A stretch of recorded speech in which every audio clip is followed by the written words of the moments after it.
Bonjour chers auditeurs sur Alliance 92 ainsi que sur Taraja 106.2. Eh bien pour notre Ambaro, nous recevons donc un expert en la matière d'énergie qui n'est autre que André Ramarson. Bonjour à vous. Oui, bonjour Prisca, bonjour chers auditeurs. Alors quand on parle d'énergie, c'est sûr que tout le monde a les ouïes qui sont bien attentionnés sur ce point, puisqu'on va parler d'électricité. Tout dernièrement, si on revient sur les actualités, il y a eu une descente auprès donc des points de production de l'énergie électrique à Madagascar, plus exactement du côté d'Ambouy-Manamboul, et puis des déclarations ont été faites, des constats ont été émis, et tout compte fait, cela ne soulage pas pour autant le simple citoyen qui est un consommateur et qui paie aussi des factures. Si l'on revient aussi quand même par rapport à l'idéal, l'objectif du régime actuel, c'est de fournir de l'énergie à tous, mais également de doubler cette production d'énergie et à moindre coût. Oui. Et pourtant, c'est tout le contraire qui se passe. Comment délayer donc la pelote à travers tout cela? La situation actuelle, elle est critique, mais notre objectif, c'est justement de dénouer ce problème-là. Et moi, personnellement, je reste optimiste. Pourquoi est-ce que la situation actuelle, elle est critique? Tout simplement parce que si vous avez lu les journaux d'aujourd'hui, on a parlé de 45 milliards, des trucs de ce genre. Je pense que les citoyens méritent quand même ou ont le droit de savoir qu'est-ce qui se passe parce que quand on parle d'argent de l'État, c'est l'argent des contribuables. Il faut savoir différencier entre fournisseurs d'énergie et fournisseurs de carburant. C'est deux choses complètement différentes. Je commence par les fournisseurs de carburant. Faut pas oublier que 73% des parcs installés à Madagascar tournent en carburant. Donc il y a que 27% qui est dans l'énergie en hydro. Voilà.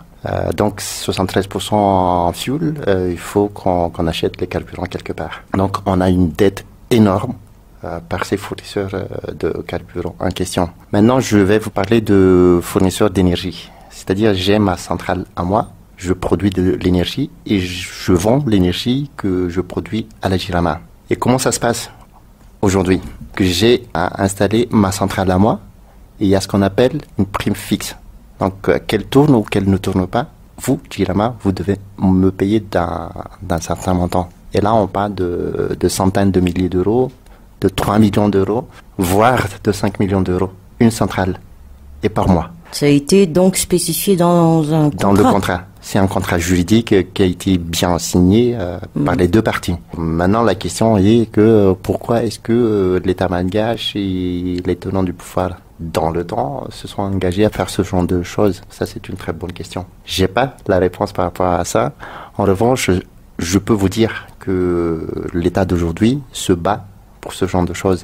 Ce qui a été dit, c'est qu'il n'y aura plus jamais de prime fixe. Donc, si les opérateurs en question sont d'accord à travailler, à fournir de l'énergie à la Jirama achètera le kilowattheure. Mais la Jirama ne regarde pas la partie prime fixe. Donc, je reprends ce que j'ai dit tout à l'heure. Dans la facture de ces opérateurs-là, il y a deux lignes différentes. La première ligne, c'est ce qu'on appelle la prime fixe. Que la centrale tourne ou pas, il faut payer. Après, il y a la production de l'énergie. Donc, c'est au kilowattheure. À ça, s'ajoute donc les carburants. Aujourd'hui, si la Jirama achète aux fournisseurs de carburant et la Jirama livre ces carburants à ces gens-là. C'est pourquoi nous sommes très chers. C'est pourquoi le citoyen lambda achète l'énergie très chère.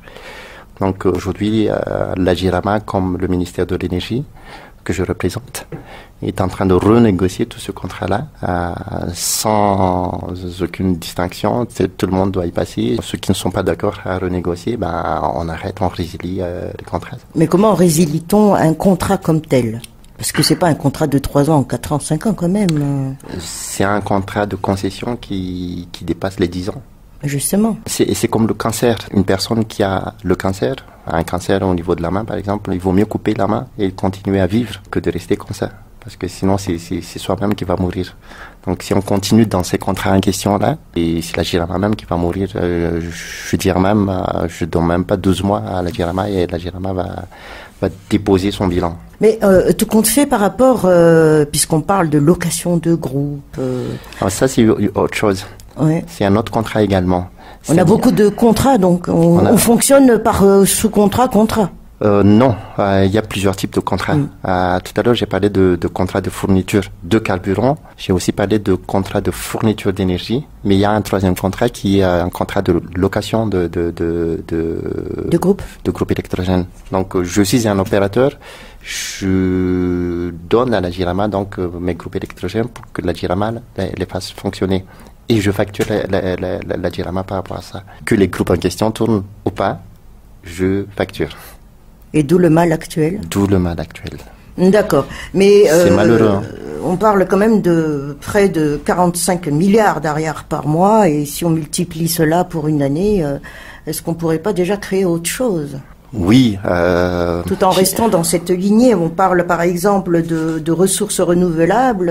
C'est pour ça que Monsieur le Président de la République malgache a dit il y aura plus de subventions. C'est inadmissible de penser que une entreprise telle que la Jirama, qui a le monopole de l'exploitation et du transport et de la distribution et de la vente, soit en faillite tel que ça se présente aujourd'hui. Donc. Alors du constat aussi du consommateur actuel, c'est qu'il n'y a pas de lumière, pas uniquement dans la capitale, hein, ça se produit aussi en province par défaut technique. Mais est-ce que le ministère de tutelle ne voit pas comment accompagner justement l'entreprise, la Jirama, pour avoir donc moins de pertes techniques, tant au niveau de production que technique? Alors, il faut d'abord que je clarifie deux choses. Il y a des régions où il y a des localités où c'est la Jirama qui gère. Il y a des localités où c'est plus la Jirama qui gère. Et c'est l'agence de développement de l'électrification rurale. L'ADER, voilà. Dans les deux cas, le ministère a son mot à dire. Aujourd'hui, on parle beaucoup de délestage. Je donne la définition du délestage. Le délestage, c'est que j'ai pas le moyen de produire. Le délestage, c'est que j'ai pas le moyen de m'acheter du carburant, donc je déleste. Maintenant, on a des pannes techniques. Dans la culture malgache, généralement, et plus particulièrement dans la culture des gens de la Jirama, on ne met pas en place ce qu'on appelle les maintenances préventives. Les maintenances qu'on fait au jour d'aujourd'hui, ce sont des maintenances où il y a déjà des pannes. Donc pour dépanner, il faut 1 heure, 2 heures, des trucs de ce genre. Et malheureusement, la population interprète ça comme étant un délestage. Un délestage, oui. Donc nous, on a une mission d'accompagner la Jirama. Quand vous avez parlé de ministère, donc l'État a le devoir d'accompagner la Jirama pour que désormais, on anticipe toutes les pannes. Ça va pas se faire du jour au lendemain, mais je pense qu'à partir de l'année prochaine, on sera bien calé par rapport à ça. Alors là, c'est une question de culture. Ouais. D'entreprise ou de mentalité. De mentalité. C'est une question. Ouais, c'est pas une question de compétence, mais c'est une question de culture. D'accord. Par rapport à cela, quand même, si l'on revient un petit peu par rapport donc renégocier contrat, revoir donc cet esprit de culture, de mentalité, à remettre dans la bonne voie pour qu'on puisse avancer, pour que la lumière fuit aussi. Et est-ce à dire que tout peut se faire quand même assez vite, ou est-ce que faut du temps et attendre jusqu'à quand? On a reçu un ordre de la part du Premier ministre que tous les contrats doivent être revus la semaine prochaine, re-signé la semaine prochaine. Donc là, on a déjà démarré à discuter avec les opérateurs depuis la semaine dernière. On continue cette semaine et je pense qu'on arrivera à finaliser la semaine prochaine. Au plus tard, on glissera d'une semaine. Oui, il a été question aussi de fouilles lourdes quelque part où on doit en commander à l'extérieur, mais nous produisons également, non? Alors, on a deux types de fuel là. Quand on parle de carburant, on a deux sortes de carburant. Le premier, c'est le gasoil que tout le monde utilise, et le second, c'est le fioul lourd. Pour le moment, on importe tout. Et il se trouve que Madagascar Oil a déjà une production du côté de Timrur. Seulement, toutes les machines tournant fioul lourd à Madagascar fonctionnent au grade 350. Et ce que produit Madagascar Oil, c'est au grade d'à peu près 720-750. Le double. Donc on a besoin de liquéfier davantage cette production. Alors pour liquéfier davantage cette production, il faut le mélanger davantage avec du gasoil. Il y a un système à faire. Le mélanger, c'est pas comme de la sauce vinaigrette. Voilà, c'est tout un système. Donc il suffit juste que Madagascar Oil arrive à régler ce problème-là. Ça, c'est le premier problème. Le second problème, c'est la logistique. Mais je pense que le problème de logistique, c'est moins coûteux que de faire venir depuis une dizaine de milliers de kilomètres. Avec le cours des devises aussi, ça peut changer. Voilà. Ceci dit, la solution Tsimurur est une solution pas de court terme, mais de moyen terme. Et ça ne sera pas du long terme. Dans un horizon d'1 an, 18 mois, au plus tard 24 mois, je pense qu'on sera en mesure de fonctionner avec le fuel malgache. Oui. Nous avons un grand retard si on parle de Madagascar par rapport à la richesse que nous donne la nature. Oui. On fonctionne a fortiori en thermique alors que l'hydro est là. Et justement, on parle de ressources renouvelables, des projets. Tout le monde, même les start-up, on crée des projets. Mais pour l'État malgache, l'effectivité de ces projets de ressources renouvelables, parce que c'est pas évident de construire des barrages. Alors, un barrage hydroélectrique, ça se construit au minimum 3 ans. Vous voyez déjà. Ouais. Ça dépend de la taille. Donc, il y a ce qu'on appelle également continuité de l'État. Donc, l'État d'avant a déjà engagé certaines choses. Et heureusement, donc, on en tirera déjà bénéfice à partir de cette année et l'année prochaine. L'ensemble pour cette année, je pense qu'on aura à peu près 70 mégawatts de plus par rapport à ce qu'il y a, donc en renouvelable. L'année prochaine, il y aura à peu près 100 mégawatts et ainsi de suite. Ouais. Du solaire, de la biomasse Solaire, biomasse, biogaz, bioéthanol, hydro. Les études ont été déjà effectuées, donc pour savoir les réseaux, les zones. Les études ont déjà été faites. Et les travaux ont déjà commencé même depuis l'année dernière. Hein. Depuis l'année dernière. Ouais. Et il y en a qui commencent là maintenant, mais on aura déjà le résultat à partir du mois d'août. Dans quelle région, plus précisément Est-ce qu'il y a des régions pilotes ou Je peux citer comme région par exemple Sava, Sava, Diana, Sofia. Où il y a de l'eau déjà et du soleil. Et ouais. Itas également. Vaknakarar, Nalanzruf. Si l'on parle de l'énergie fournie par le soleil solaire, malheureusement, il y a aussi une certaine culture de vol, des plaques solaires. Et comment pallier à tout cela? On veut avoir et pourtant on n'arrive même pas à contrôler nos biens. Alors, les vols de plaques solaires, effectivement, quand on parle de lampadaires, oui, ça arrive.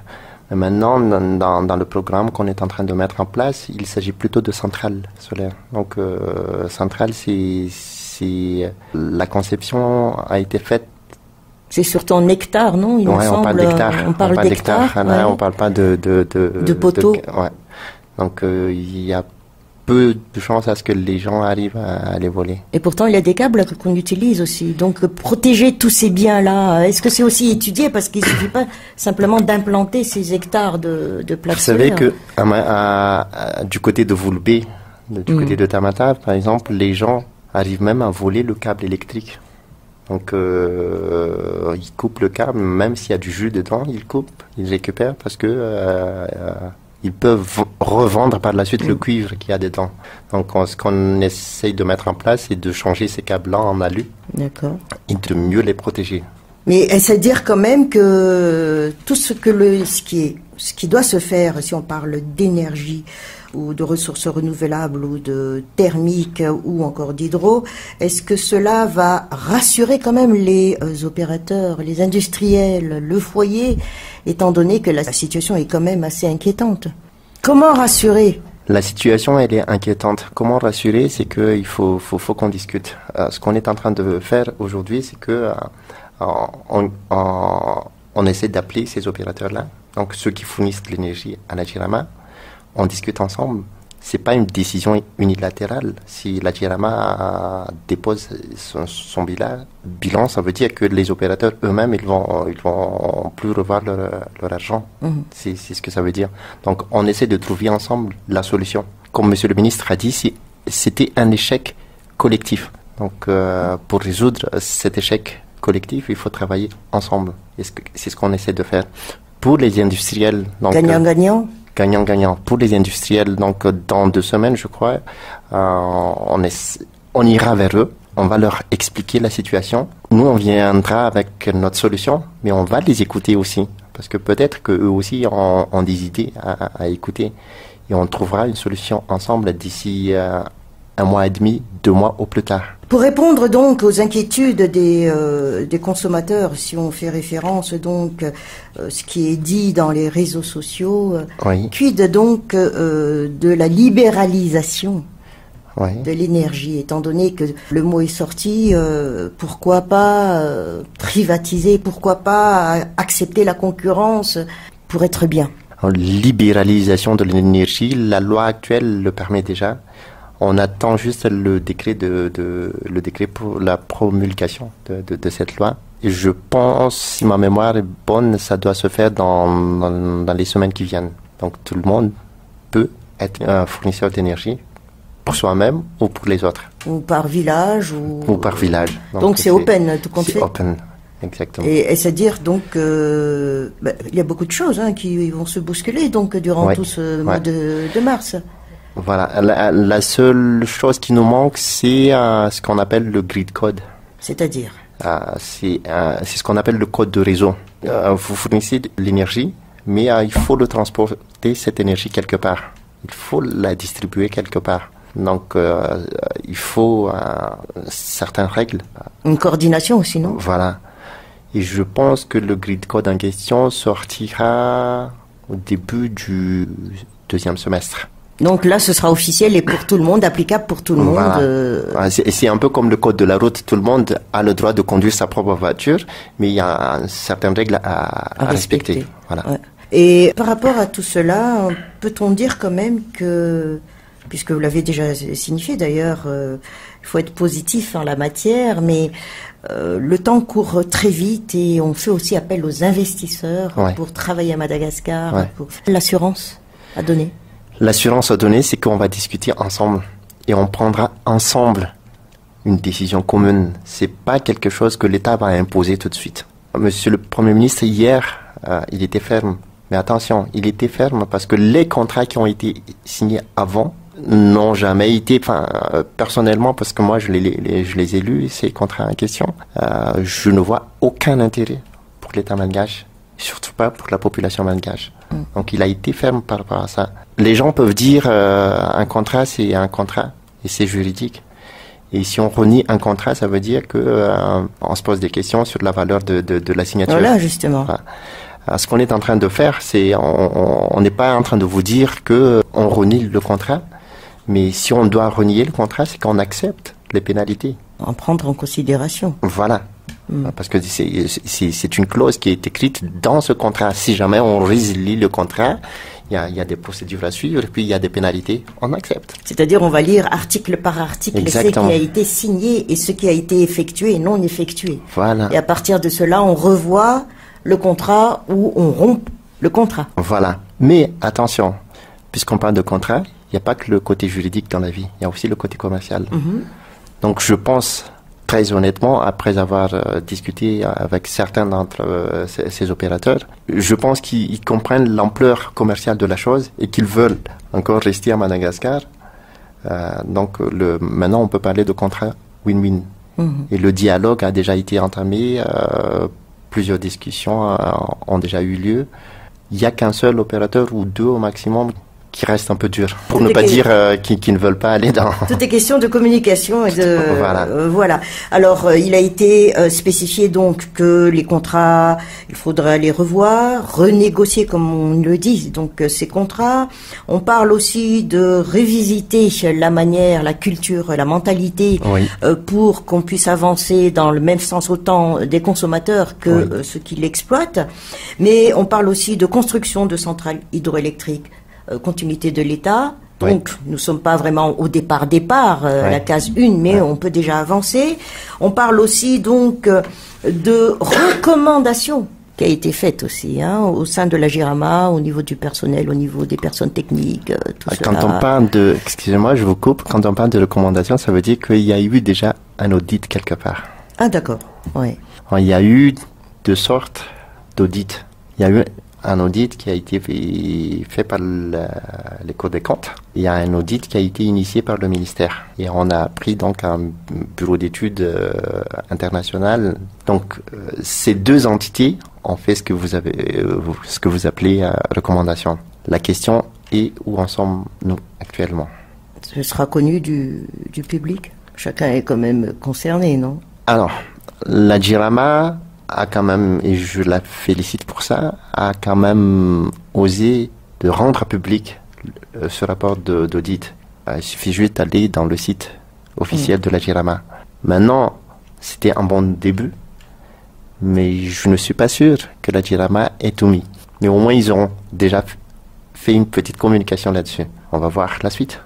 Donc pour le ministère, a priori maintenant à très court terme, donc c'est éliminer cette histoire de délestage, mais à moyen terme, donc si on parle de calendrier. Restructurer la JIRAMA. Si on continue à travailler de la même manière qu'on a travaillé avant, donc ça veut dire qu'on va de nouveau créer des dettes, et c'est pas l'objectif. Donc être commercial, c'est être gagnant. Voilà. Donc, alors que les consommateurs aussi se multiplient chaque jour que Dieu donne aussi. Hein. Voilà, donc je peux déjà vous rassurer qu'il n'y aura pas d'augmentation de prix. Bonne chose. Ça c'est déjà pas mal. Quand on ne regarde que le côté financier de la JIRAMA, la JIRAMA est bien obligée de rehausser ses prix. Mais c'est pas comme ça qu'on raisonne. Donc même si l'augmentation de tarifs de carburant, le prix reste le même. Oui, parce que c'est pas uniquement. Donc ce n'est plus de l'automatisme par rapport au carburant. Ce qui a été fait avant, c'était comme ça. Ouais. Maintenant, on a trouvé d'autres formules, d'autres mécanismes pour qu'on arrive à rester. L'objectif, et même c'était la promesse du président, c'est de réduire. Donc c'est pas possible. Donc court, moyen terme, restructurer la JIRAMA. Comme dit Monsieur le ministre, il y aura une jolie fille qui s'appelle la JIRAMA, à qui s'appeler à tout le monde. Donc à partir de là, il y aura un peu plus de confiance, les bailleurs auront un peu plus de confiance pour investir, et ainsi de suite. Mais ça ne sera pas pour demain. Les travaux ont déjà commencé, mais la réussite, je pense qu'il faut compter 12 et 18 mois. Pour le consommateur, c'est long encore, mais... Ouais. Là, je parle de redressement de la JIRAMA, je ne parle pas de délestage. D'ici là, il y aura toujours des mesures à prendre pour qu'il y ait moins de délestage et moins de panne. Et moins de dépenses. Et moins de dépenses, bien sûr. Eh bien, c'était votre embarras, Gérard Marceau. Merci à vous, expert auprès du ministère de l'Énergie et de l'Eau. Merci, Prisca. Et à très bientôt, sans doute, pour nous faire connaître davantage aussi ce qui se passe, parce que quand on parle d'énergie, eh bien, là, tout le monde écoute. Merci. Au revoir.